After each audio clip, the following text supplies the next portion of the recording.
Додека нашите политичари како слеп за стап се фаќаат дека само бугарите во уставот ни се важни, уставните измени барем последниве денови како да се заборавени од европските дипломати. Од Брисел стигнуваат сосем други пораки, денеска ни порачаа дека не ни е само корупцијата проблем, мораме да работиме и во делот на темелните права на граѓаните, еден од најважните сегменти кои Европската унија ги гледа при евентуален прием на нова земја членка. И тука Македонија далеку од европските стандарди. Законите на хартија сме ги имале, но имплементацијата на истите оди далеку од очекуваното.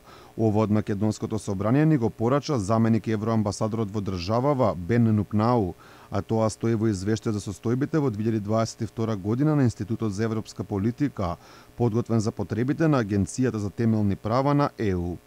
Законската рамка за заштита на темелната права е усогласена со таа на Европската унија.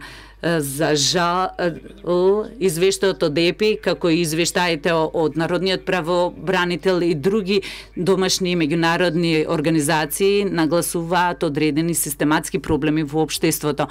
Извештајот кој е дел од скринингот на ЕУ, а ќе биде дел од забелешките на Европската комисија според оние кои го подготвува, покажува дека во овој сегмент сме далеку од ЕУ. Ако од една страна анализата на државата нотира дека ние сме усогласени со европското законодавство, има на неколку места каде што пак Европската комисија констатира дека ние всушност не сме усогласени со ова законодавство. Еден од сегментите кој е можеби и најгорливиот е состојбата во сегментот на семејното насилство, и таму закони на хартија има, дел од нив и се имплементираат, но проблемот е кај подзаконските акти. Загрижувачки се податоците за непримена на итната мерка за заштита од странување на сторителот од домот без разлика на сопственоста. Елена Кочовска, која што е лице со попреченост во собранието пред дел од пратениците се пожали дека лицата кои имаат проблеми како неизините, како да се од втора класа. Имам чувство дека сме влегле во стагфлација.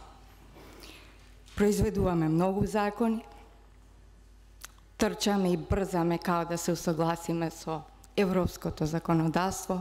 Фундаменталните права на вашите брајка и сестри со попреченост, наместо во иста линија со вашите права, некако скроз падна. Европските критики вчера директно ги слушна и министрите Спасовски, Тренчевска и Лога, и тоа од евроамбасадорот Дейвид Гир.